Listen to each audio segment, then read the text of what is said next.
Hello everyone, this is Defense Politics Asia, and this is the summary for the day of 366 to 367 for the 24th and 25th of February, and which also means that we are now in year 2 of this special military operation in Ukraine or the Ukraine war. And so before I start, I want just to show you, just look at the icons, just look at the icons, the red icons. I just want to show you that the Russian offensive is indeed ongoing. The winter offensive. You can see one cluster of red crosses here, another one around here.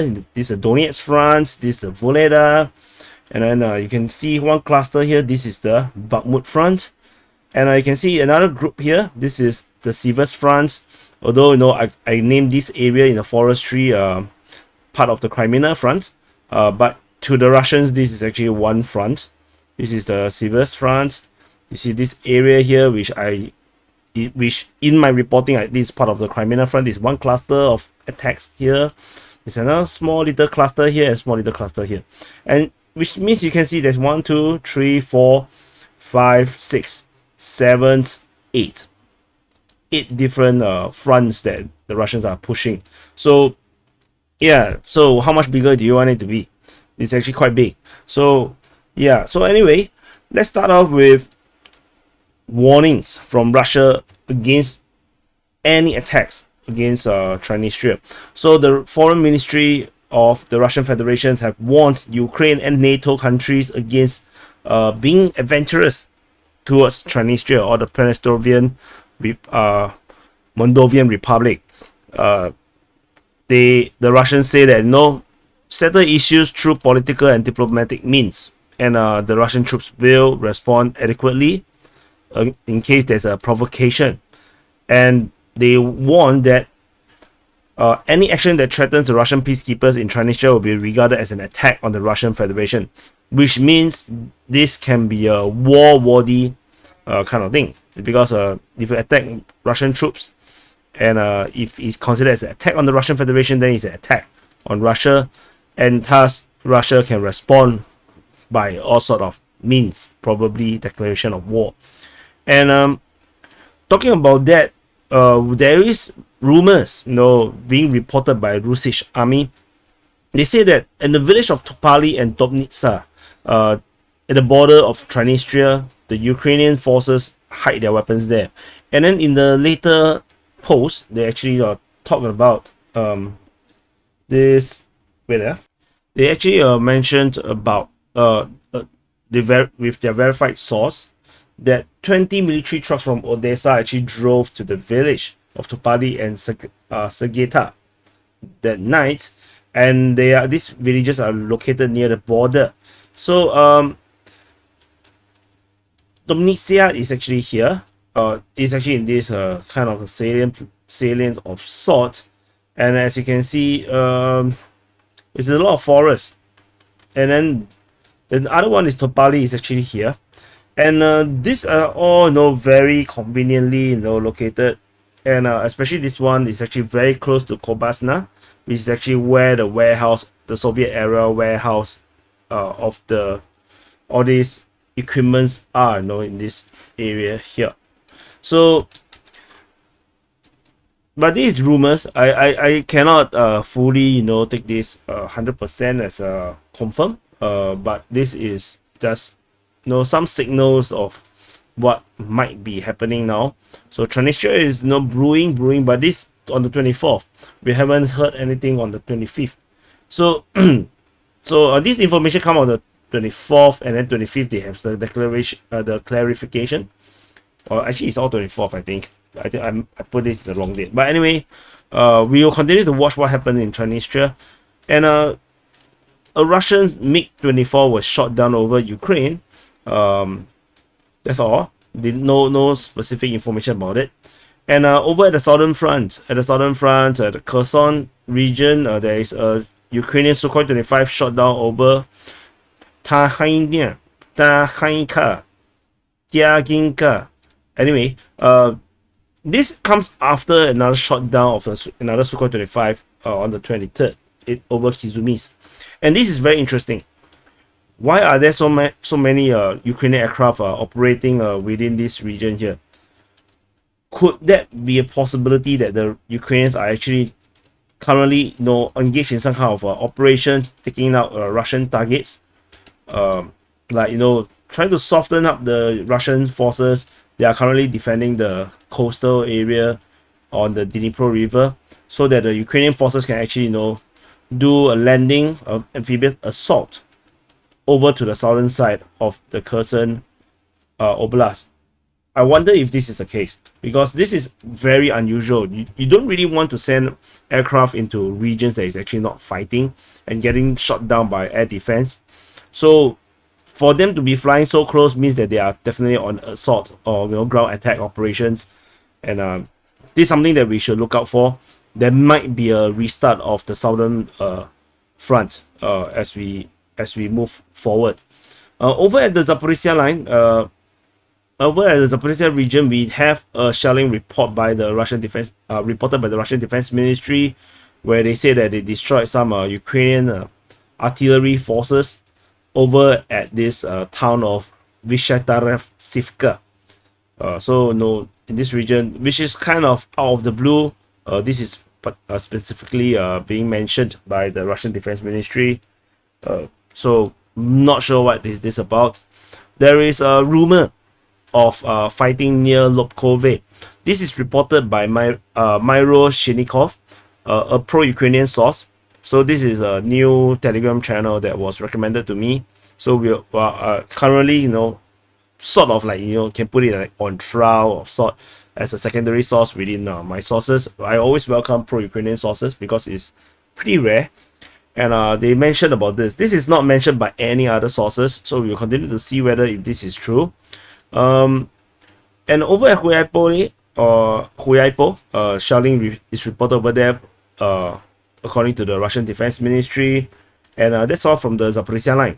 Nothing much here. Moving on to the Donetsk Front. At the Donetsk Front in the Vuhledar line or Vuhledar region, this is Vuhledar.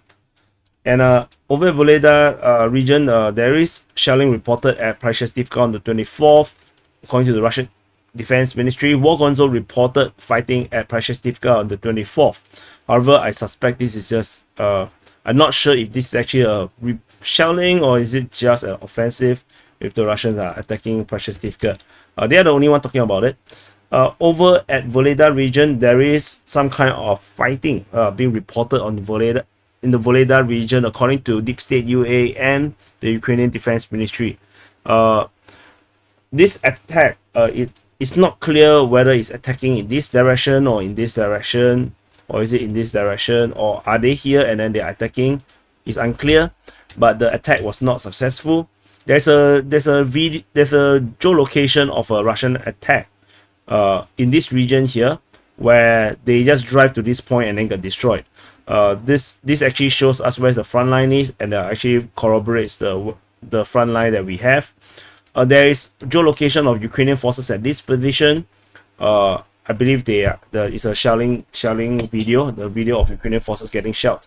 So, and the reports of shelling is being reported on 24th and 25th, according to the Russian Defense Ministry.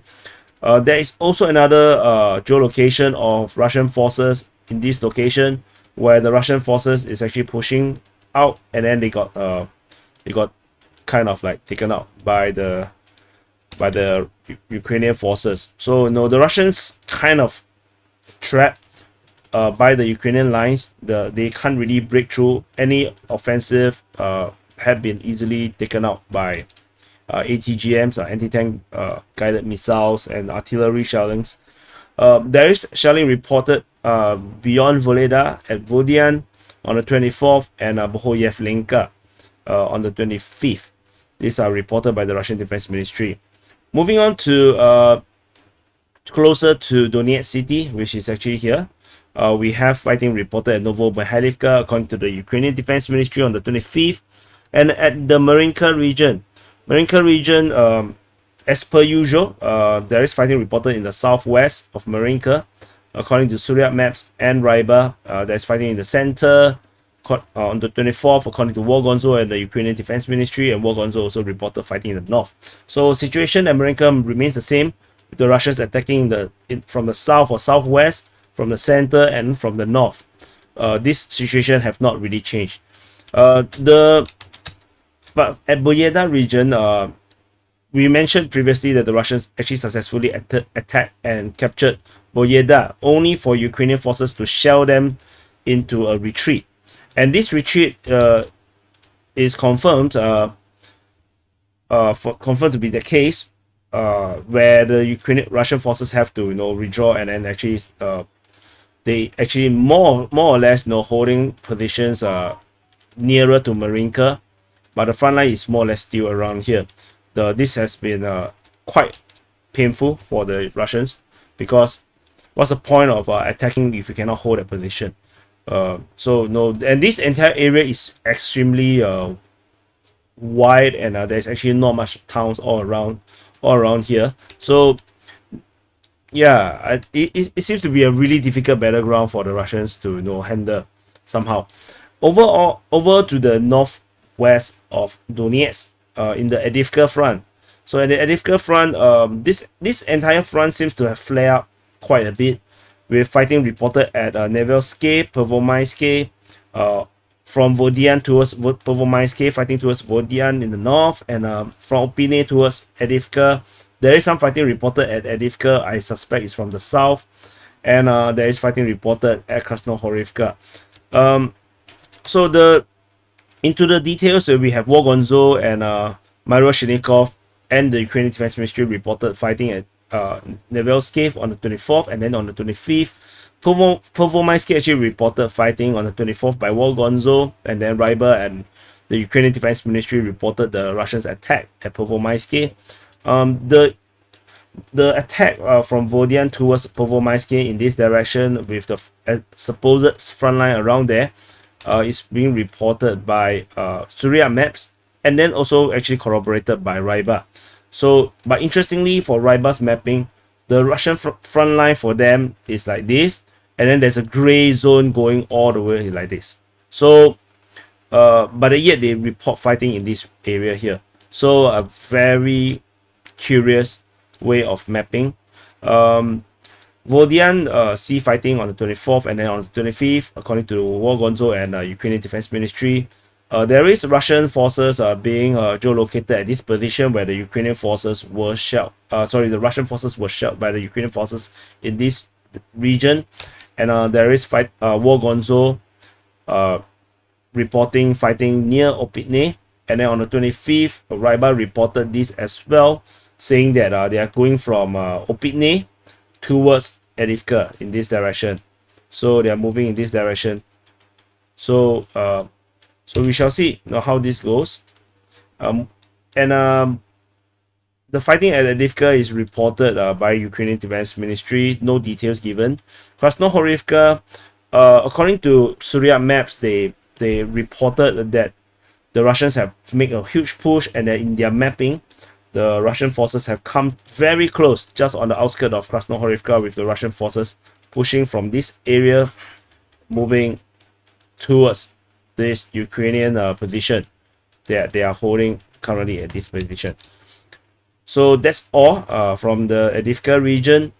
At Alexandropil, there is a Ukrainian Sukhoi 24 getting shot down in this position, according to the Russian Defense Ministry on the 25th.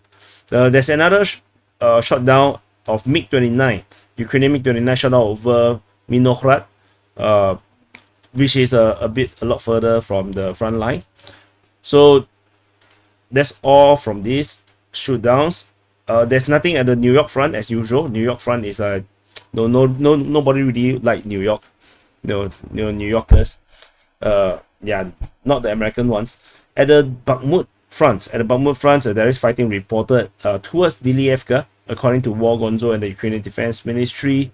And over at the western part of Bakhmut, there is still the same report of the Russians trying to move towards the highway. This is a counter-offensive after the Ukrainians previously managed to push the Russians away and establish a new front line. The Russians are now counter-attacking, moving back, trying to capture this position on the highway again, and the Russians are attacking from the southwest of Ivaniske. And It's reported by Ryba and then as well as Miroshnikov, where there's fighting near Ivaniski, which is the pro-Ukrainian source. Over at the Bakhmut region itself, fighting is reported in the southwestern part of Bakhmut, reportedly entering the suburbs. I believe these are the suburbs. So our mapping is actually, it's not supposed to be meter correct. So don't care so much if the Russians are moving into the suburb regions. And over at the eastern part, there is a significant development. On the 24th, the fighting is reported at Shishdra Street. And on the 25th, Surya Maps and Deep State UA reported that the Ukrainian forces is being pushed to the river. And this distance is from the front line is merely around 300 meters. If the Russians push from this line to this line, so the Russian forces is actually moving up. The forces fighting here is likely to be the Wagner private military contractors, and the Ukrainians are getting pushed to the rivers. I'm not sure if they will actually cross the river over, or could they flank it to the other side, and maybe they can actually do a pincer and attack into the rear to encircle this Wagner force that is actually in the vanguard, making this push. But of course, Wagner being Wagner, perhaps they already have very strong lines on the side, making sure that they don't get encircled. Who knows? People can make mistakes. Moving on to the northeast, there is a geolocation of Russian forces by Deep State UA in this position. This continue to show that the front line we have mapped is more or less correct. And over in the northern part of Bakhmut, the Russian forces have captured most of Stupka district. So Stupka district is basically this entire region here. This is a Stupka district, and according to Surya maps, the Russian forces have captured full control of the district, and they are now moving southward. And this actually corroborates the information previously reported by Ryba that the Russian forces is now near the area of the non-ferrous metal plant. So the Ukrainian forces are currently holding up here. This is being formed into a stronghold similar to Azovstal plant, and they are holding the line and then hoping for the best. However, the Russian forces have captured Yakhine. So fighting is being reported at Yakhine on the 24th, capturing most of the town, and by 25th, it was actually reportedly captured, according to Surya maps and by Ryba, and which means that the Russian forces is now holding up the line here, and they're actually going to push more. And in fact, the Russian forces can actually even penetrate into and go to the rear and totally go around this entire stronghold and not engaging it at all.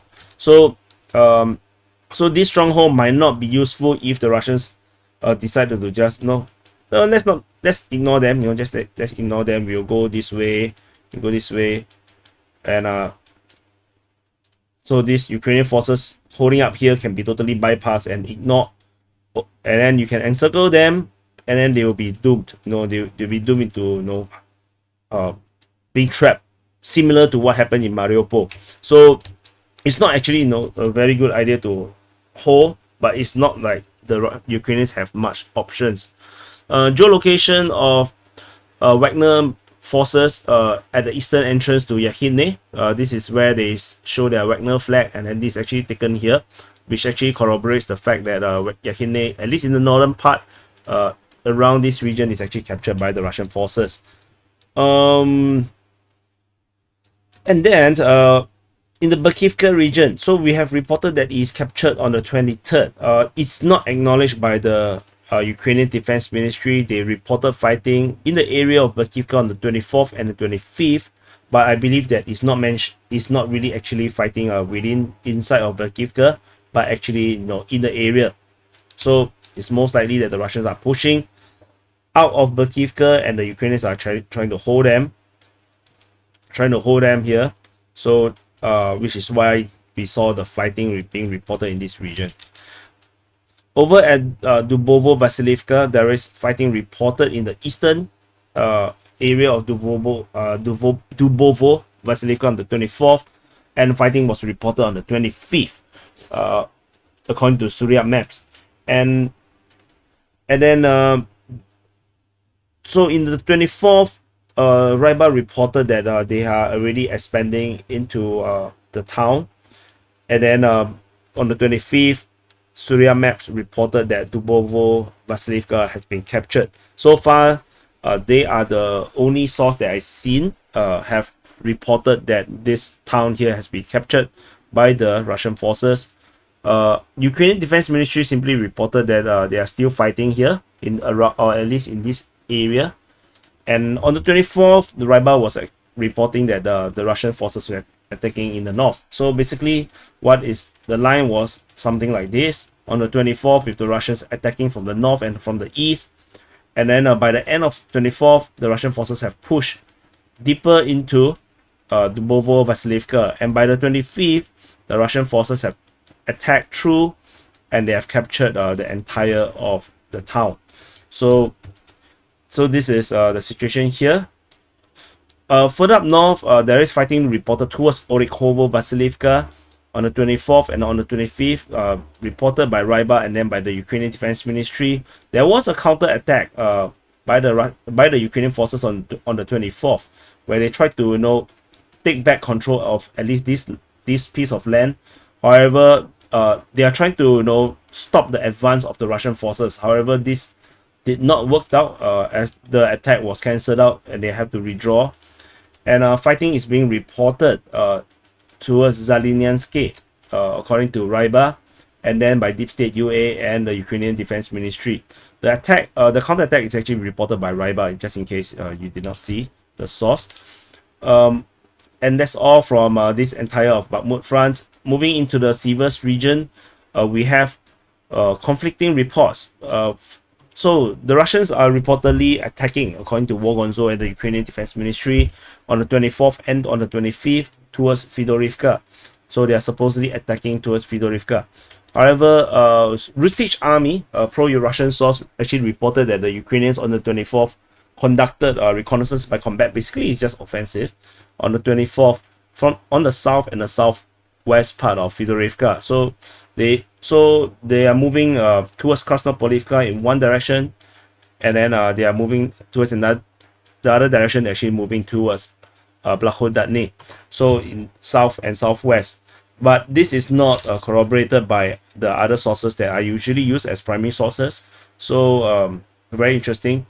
And the Russian forces is also reportedly attacking, wrong color, also attacking towards Rozdolivka, according to Wogonzo and the Ukrainian Defense Ministry on the 24th, and on the 25th, it was reported by the Ukrainian Defense Ministry. Russian army continued to report that there was this counter-offensive by the Ukrainians on the 24th. So not sure. This is actually a bit of flux, but I would say it's most likely that it's most likely the Russians are attacking, because I trust my primary sources more. And moving on, there is fighting reported at Spurny, according to the Ukrainian Defense Ministry, on the 25th. And there was fighting reported at Verkhomokanyansky on the 24th. And there is fighting at Bilohorivka, the Luhansk Bilohorivka, on both days, on the 24th and on the 25th. Mainly information coming from the Ukrainian Defense Ministry. So the Russians are attacking at Spurny, Verkhomokanyansky, and Bilohorivka. So still ongoing. Moving on to the Kreminna Front. At the Kreminna Front, heavy fighting continues within the Serebransky forestry. There are fightings being reported here on the 24th and then on the 25th, mainly by Deep State UA. There is fighting reported at Kuzmini, according to the Russian Defense Ministry. Dibrova also see fighting being reported by the Russian Defense Ministry mainly. So which means there's fighting moving in this direction. There's fighting moving in this direction, Dibrova. So the Ukrainian lines continue to hold very strongly. The Russians have not been able to break through the Serebransky forestry battle. Over on the northern part of this Kreminna Front, fighting is being reported at Yampolivka, according to the Wogonzo and the Russian Defense Ministry. The attorney Wogonzo, there was a fighting reported towards Svatove, according to the Russian Defense Ministry, which is actually here, Svatove. And there is fighting reported near Chervonopopivka, which is kind of curious because Chervonopopivka is here, Svatove is actually here. So the front line is like in line. So that's kind of weird. So not exactly sure where the front line is. Is it like this thing, where the front line looks like this? Not too sure. There's fighting reported at Nevsky, according to the Ukrainian Defense Ministry. Proschanka HC fighting reported on the 24th and then on the 25th by the Ukrainian Defense Ministry. And Makievka also see fighting on the 24th, according to the Russian Defense Ministry. So in this region, basically the Russians are basically attacking everywhere. From the look of it, they are attacking like this. It's basically the entire front.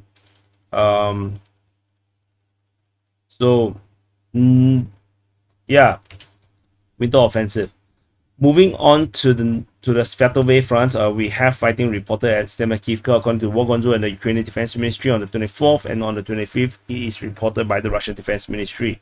Interestingly, Novoselivsky, we did not see fighting being reported here on the past 2 days. Only shelling being reported on the 25th, according to the Russian Defense Ministry, which means the Ukrainian succeeded. They managed to hold the line. The Russian offensive had been repelled. So good job by the Ukrainians. The Russians continue to attack towards Stemakivka though.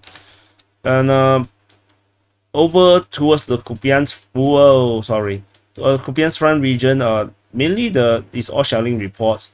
We have shelling at Kreminna, Tabaivka, Ivanivska, and then this on the more eastern part of the Kupyansk front. And then we have fighting being reported in the Voreshna region. So shelling is being reported at Voreshna, according to the Russian Defense Ministry on the 24th. Reinforcement was reported by Ryba on the same day, with the Ukrainian forces sending a tank company to Voreshna region, and then they actually went on to into defensive positions in case the Russians actually decided to cross the river and attack Voreshna. So however, the Russians are attacking in the Kreminna region, according to Miro Shenikov, the pro-Ukrainian source, and there is fighting reported at Mesetivka, according to the Ukrainian Defense Ministry. Shelling is also reported at Mesetivka, according to the Russian Defense Ministry on the 25th. So this is what is happening currently. So moving on to the Kharkiv front. At the Kharkiv front, it's basically we just have some reports of reinforcement at Vovchansk, according to Ryba, and then there's setting up of some strongholds. So according to Ryba, the Ukrainian forces actually set up some strongholds in Etnohorobivka, at Timofeyevka. Both of these locations is very funny because they have duplicates. So Timofeyevka, there's another Timofeyevka just here. So this is both Timofeyevka. So I have no idea which one is which. So you can see on the map, Timofeyevka. So and then we had a Etnohorobivka, which there's also two. There's one here and there's one here. So no good naming by the Ukrainians. I have no idea which one. I assume that it's going to be the one nearer to the border. And there's also another stronghold being reported at Bezruki. But I thought it would be somewhere nearer to the front, but I cannot really find it. There's another one at Ukivka, which is even more funnier. So it's Okovatka, and this is the old name. This is the new name. And it's really far from the front, and so anyway, I just indicate it on the map, whatever it is. So yeah, oh yeah, on Transnistria, I missed out this icon because it's the same color. So maybe I should put it in the darker color. Yeah, that's better, right? So Transnistria have enacted increased border control with Ukraine. So they have banned citizens of Ukraine who wants to enter Transnistria, but they do not have relative within Transnistria. So there's no one else in Ukraine can now enter Transnistria region without proving that they have relative within the territory. So yeah, this also is another sign of the tension that is building up within the region of this badly drawn banana. Banana, is usually like this. Yeah, this is also quite badly drawn. So Transnistria, they draw it like this. Like, come on, man, you can do better. Anyway, that's all. Thank you for watching, and press the like button, subscribe if you haven't, and share this to your friends and contacts who might be interested in the Ukraine war.